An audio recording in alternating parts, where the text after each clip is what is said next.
अब सीन यार ये है कि यार अब चूंकि मैं बड़ा हो चुका हूँ तो मेरी अम्मा जो है ना आजकल मेरे लिए रिश्ते ढूंढ रही हैं। तो ये रिश्ता प्रोसेस होता है ना, एक बहुत ही यूनिक प्रोसेस होता है। आपको अपने बारे में ना नई नई बातें पता चलती हैं। जैसे कि मुझे अपने बारे में एक फीचर पता चला कि मैं इस्तिखारों में ठीक नहीं आता यार।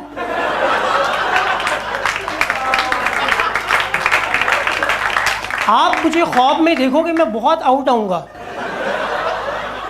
अलग कंडीशन में आ रहा हूँ मैं। अंकल आंटी अपनी बच्ची का सोच के मुझे सो रहे और मैं वहाँ चड्डी बनियान में घूम रहा हूँ। ये बड़ा इशू आ रहा है।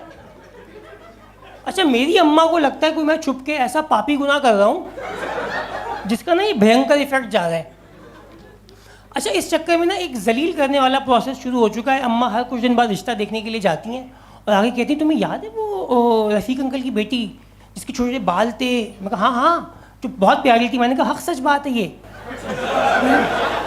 कहने कि उन्होंने मना कर दिया यार। मैं कहा यार ये अजीब बात है। अच्छा, रफ़ीक अंकल की बेटी ने मना कर दिया? शौकत अंकल की बेटी जिसका मैं बचपन में खेलता था उसने मना कर दिया यार। अच्छा, अब ना ये बड़ा पेनफुल हो चुका है। तो अब आजकल जब भी मेरी अम्मा रिश्ते देखने के लिए जा रही, मैं पूरे कपड़े पहन के सो रहा हूँ, गुसल करके सो रहा हूँ, कंगी वंगी करके, दुआ वुआ पढ़ के। क्या पता किसी अंकल आंटी के ख्वाब में जाना पड़ गया एकदम से उठ के, चलो भाई चलो आज। अच्छा, अब यह मसला चल रहा है, ये बड़ा मसला आया हुआ है। तो मैंने सोचा यार एक काम करते हैं। अब देखें, बंदे को शादी करनी हो ना करनी हो, रिजेक्ट होना किसी को भी अच्छा नहीं लगता भाई।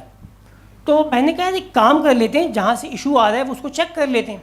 मैंने कहा सारे गुनाह चेक कर लेता हूँ अपने में। तो मैंने सारी अपनी गुनाहों की लिस्टें निकाल ली। सगीरा एक तरफ हो गए, कबीरा एक तरफ हो गए।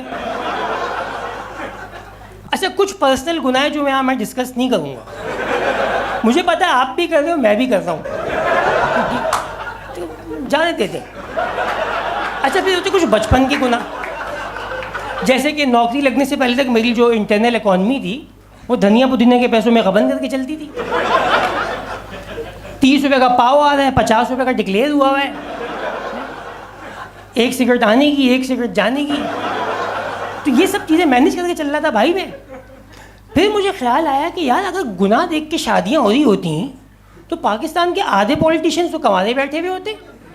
अल्ताफ़ हुसैन की शादी हुई थी भाई, एक बंदा,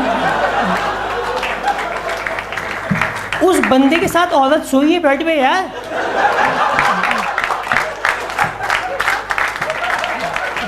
इमेजिन, आसिफ अली जरदारी मैरिड थे यार। बेनज़ीर ने पता नहीं किससे इस्तिखारे निकलवाए थे। किसी ढंग के आदमी से निकलवाए होते, जिंदा होती भाई वो।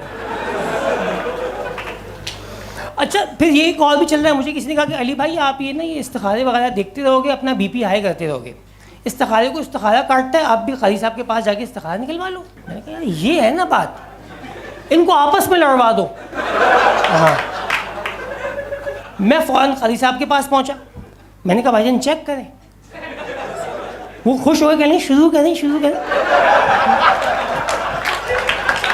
मैंने कहा कागज़ कलम से भाई कि क्या कर रहे हो आप?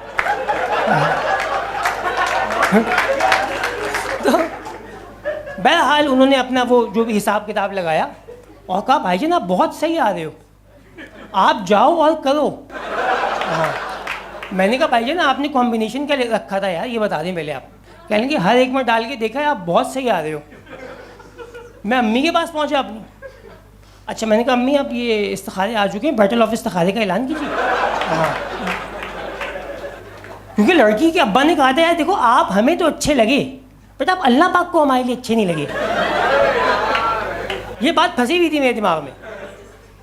मैंने कहा आगे ये लें हम। कहेंगे समझ में नहीं आ रही, तुझसे नहीं करनी हमें शादी यार।